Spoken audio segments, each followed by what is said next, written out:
মেহেরপুরের ৩টি উপজেলার মধ্যে প্রথম দফায় নির্বাচন হচ্ছে সদর উপজেলায়। এখানে একক প্রার্থী নিশ্চিত করেছে আওয়ামী লীগ ও বিএনপি।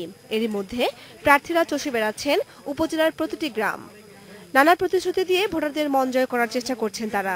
প্রার্থীরা ভোট চাইতে আসছে আমাদের কাছে, দেখি চিন্তা উদ্দিক অনেক হইচই গন্ডগোল করেছে, মেলা সমস্যা হয়েছে। এবার ভোট আমরা দেব চিন্তা ভাবনা করে দেখি। তবে জয়ের ব্যাপারে দৃঢ় আশাবাদী প্রধান দুই দলের সমর্থন পাওয়া প্রার্থীরা। একজন শক্তিশালী প্রতিনিধি চাই এবং আমার বিশ্বাস এই সমস্ত যোগ্যতা আমার মধ্যে আছে।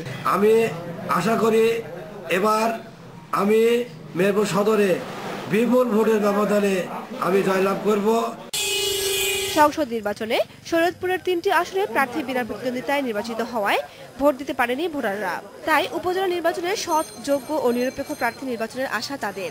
যারা ছিল আমাদের উপকার করছে, আমরা তারই ভোট দিব ইনশাআল্লাহ। সংসদ নির্বাচন আমরা ভোট দিতে পাইনি, এবার উপজেলা নির্বাচন আসছে, এবার আমরা ভোট দিতে আগ্রহী। প্রথম দফায় শরীয়তপুরের 4 উপজেলায় নির্বাচন হচ্ছে। দিনরাত প্রচার প্রচারণায় ব্যস্ত প্রার্থী ও সমর্থকরা। ইনশাআল্লাহ আমার এখানে জনপ্রিয়তা খুব ভালো এবং ইনশাআল্লাহ আমরা বিজয়ী হব। দলের সিদ্ধান্ত মেনে নিয়ে দলের প্রার্থীকে জয়যুক্ত করার জন্য সম্মিলিতভাবে কাজ করবে।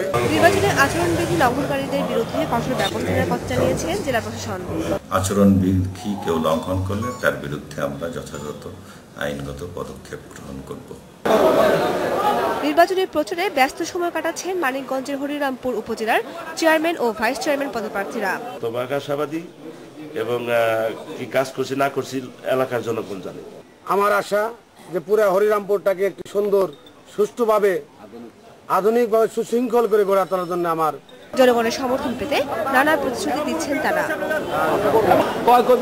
কামরুন মুক্তা, ইন্ডিপেন্ডেন্ট নিউজ।